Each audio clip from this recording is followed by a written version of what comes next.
जय श्री राम। अब तक हमने सुना कि राजा दशरथ जी राम राम कहते स्वर्ग सिधार जाते हैं और गुरु वशिष्ठ जी भरत और शत्रुघ्न को बुलाते हैं। और जब भरत जी कैकई के मायके से घर आते हैं अयोध्या में, तो वो पूछते हैं अपनी माता कैकई से कि बताओ राम भैया, सीता भाभी और लक्ष्मण कहाँ हैं। तो आगे कैकई कहती है, सुनि सुत बचन सने में कपट नीर भरी नैन, भरत श्रवण मन मुसूल सम पापिनी बोली बैन। पुत्र भरत के प्रेम से भरे वचनों को सुनकर आंखों में कपट के आंसू भरकर भरत जी के कानों और मन के लिए शूल के समान चुभने वाले वचन कैकई बोली, तात बात में सकल सवारी भय मंथरा सहाय बिचारी, कछुक काज विधि बीच बिगारो, भूपति सुरपति पुर पग धारो। हे पुत्र, मैंने सारी बातें बना ली थी। बेचारी मंथरा ने मेरी बड़ी सहायता की, परंतु बीच में विधाता ने कुछ थोड़ा सा काम बिगाड़ दिया और राजा स्वर्गलोक को सिधार गए हैं। सुनत भरत भय बिबस विषादा, जन स्नेह महु करे कहरी नादा, तात तात हा तात पुकारी, परे भूमि तल व्याकुल भारी। सुनते ही भरत जी दुख के मारे घबरा गए, जैसे कोई हाथी किसी शेर की गर्जना सुनते ही सहम जाता है। हे पिता, हाय पिता कहकर भरत जी व्याकुल हो गए और पृथ्वी पर गिर गए।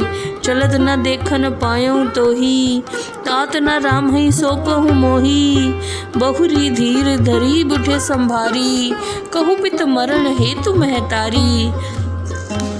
भरत जी विलाप करते हुए कहने लगे, हे पिताश्री, मैं तो आपको अंतकाल में देख भी नहीं पाया, आपने मुझे श्री राम जी को भी नहीं सौंपा। फिर धैर्य किया और संभल कर बोले, हे माता, पिताश्री की मृत्यु का कारण तो बताओ। सुनि सुत वचन कहती कैकई, मरम पाछि जन माहुर देई, आधे हूँ ते सब आपन करनी, कुटिल कठोर मुदित मन बरनी। पुत्र के वचन सुनकर कैकई कहने लगी जैसे वो मर्म स्थान में घाव कर उसमें विष डालने लगी हो। उस कुटिल और कठोर हृदय कैकई ने प्रसन्नता के साथ शुरू से लेके आखिर तक अपनी समस्त बातें बता दी। भरत ही बिसरऊं पितु मरण, सुनत राम बन गौन, हेतु अपनोपन जान जिए, थकित रहे धरि मौन। श्री राम जी के वन में जाने का समाचार सुनकर भरत जी पिताजी के मरण को भूल गए और उनके वनवास का कारण खुद को समझकर लज्जित हो गए।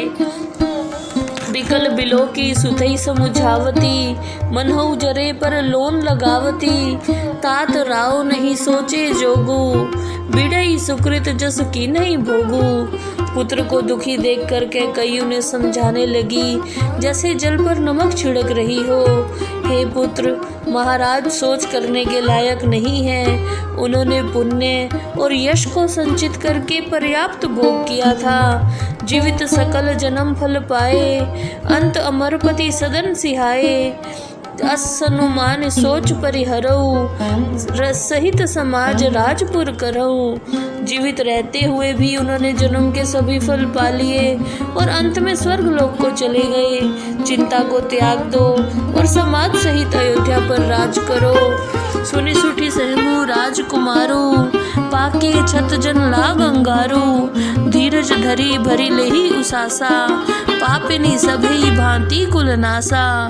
उन वचनों को सुनकर राजकुमार भरत इस प्रकार सहम गए जैसे किसी ने उन पके घाव पर अंगारा रख दिया हो। धैर्य धारण करके लंबी सांस लेकर बोले, हे पापिनी, तूने तो सब प्रकार से वंश का नाश कर दिया। जो पैक रुचि रही अति तोही, जन्मत काहे न मारे मोही, पेड़ काटि तह पालऊ सींचा, मीन जियन नीति बारी उलीचा। यदि तेरे हृदय में ऐसी ही कुबुद्धि थी तो तूने मुझे जन्म लेते ही क्यों नहीं मार डाला। अरे नीच, तूने पेड़ की जड़ को काट कर पत्तों को सींचा है है और मछली के जीवित रहने के साधन पानी को ही तूने खत्म कर दिया है। हंस बंस दशरथ जनक राम लखन से भाई, जननी तू जननी भई विदिशन कछु न बसाई। सूर्यवंश जैसा मेरा कुल, दशरथ जी जैसे पिता, श्री राम लक्ष्मण जैसे भाई, परंतु हाय हे माता तू मेरी जननी हुई। विधाता के आगे कुछ वश नहीं चलता।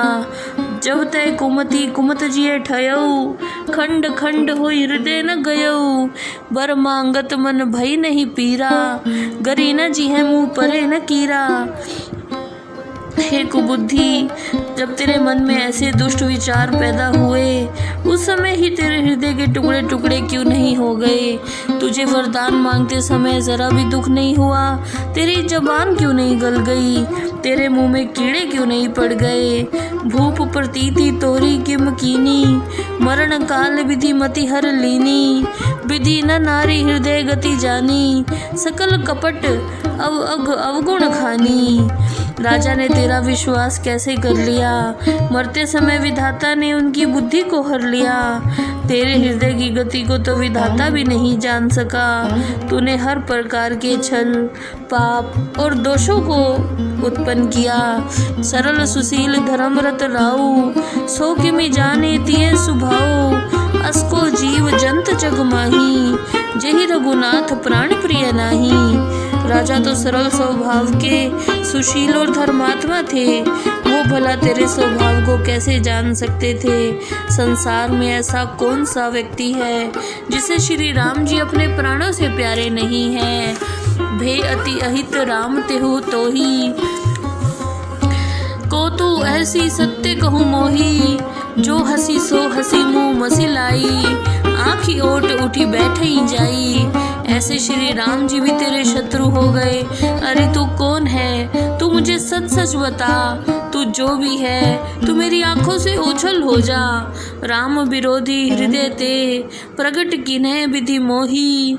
मोह समान को पात की, बात कहूँ कछु तो ही।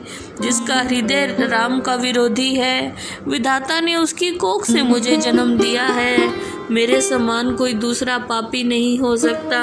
मैं व्यर्थ में ही तुझे कुछ कह रहा हूँ। सुनी शत्रुघ्न मात कुटिलाई, जरई गात रिस कछु न बसाई।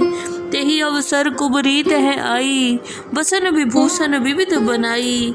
माता की कुटिलता सुनकर शत्रुघ्न के सभी अंग क्रोध से धधकने लगे, परंतु कुछ वश नहीं चलता था। उसी समय तरह तरह के सुंदर वस्त्र धारण करके और इतने सुंदर आभूषण पहनकर कुबड़ी मंथरा वहां आ गई। लखी रिस भरेऊ लखन लघु भाई, भरत अनल घृत आहुति पाई। हुमगी लात तकी कुबर मारा, परिमो भर मही करत पुकारा। लक्ष्मण जी के छोटे भाई शत्रुघ्न जी क्रोध में तो भरे हुए ही थे। कुबड़ी को देखते ही जैसे जलती हुई आग में घी डल गया हो, उन्होंने उछलकर कुबड़ी के कुबड़ में एक लात मार दी, जिससे चिल्लाती हुई वो पृथ्वी पर गिर पड़ी। कुबड़ टूटे हूँ फूट कपारू, दलित दसन मुख रुधिर प्रचारू। आई दई में कहा नसावा, करत नीक फल आईने सुपावा। उसका माथा फूट गया, खून बहने लगा। वो कहने लगी कि मैंने तुम्हारा क्या बिगाड़ा है और भलाई करके भी बुरा फल पाया है। सुनी रिपुहन लखी नख सिख खोटी, लगे घसीटन धरी धरी झोंटी। भरत दयानिधि दीन है चढ़ाई, कौशल्या पही गे दो भाई। सुनकर शत्रुघ्न जी उनको घसीटने लगे। तब दयानिधि भरत ने उसे छुड़ाया और दोनों भाई माता कौशल्या के पास गए। मलिन बसन विवरण विकल, कृष शरीर दुख भार।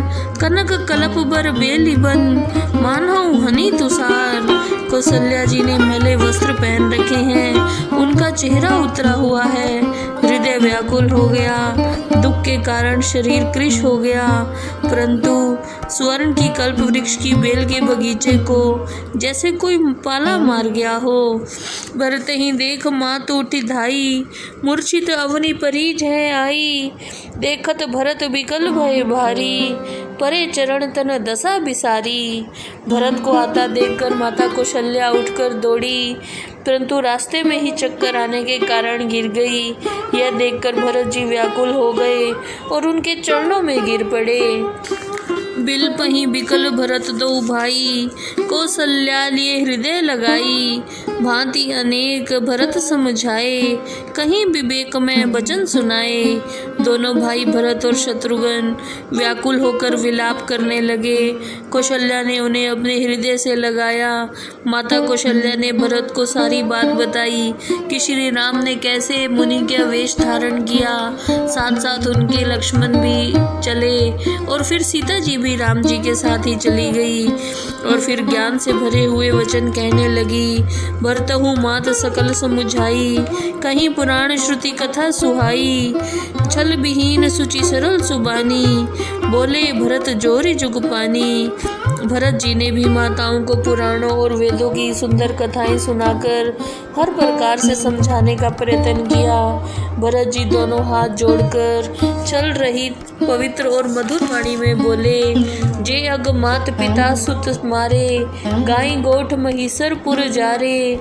जे अग तिय बालक बध कीने, मीत महीपति माहुर दीने। जो पाप माता पिता और पुत्र को मारने से होता है, जो पाप गौशाला और ब्राह्मणों के नगर को जलाने से होता है, जो पाप स्त्री और बालक का वध करने से होता है, जो पाप मित्र और राजा को विष देने से होता है, वे सब पाप मुझे लग जाएं यदि इस कार्य में मेरी थोड़ी सी भी सहमति हो। जो लोग विष्णु जी और शिव जी के चरणों को छोड़कर भयंकर भूत प्रेतों की पूजा करते हैं, उनकी वही जो गति होती है, हे माता मुझे भी ईश्वर वही गति प्रदान करे यदि इसमें मेरी थोड़ी सी भी सहमति हो। जो लोग वेदों को बेचते हैं, जो लोग धर्म के नाम पर अपना स्वार्थ साधते हैं, जो चुगलखोर दूसरों के पाप कह देते हैं, जो कपटी कलहप्रिय क्रोधी निंदक होते हैं,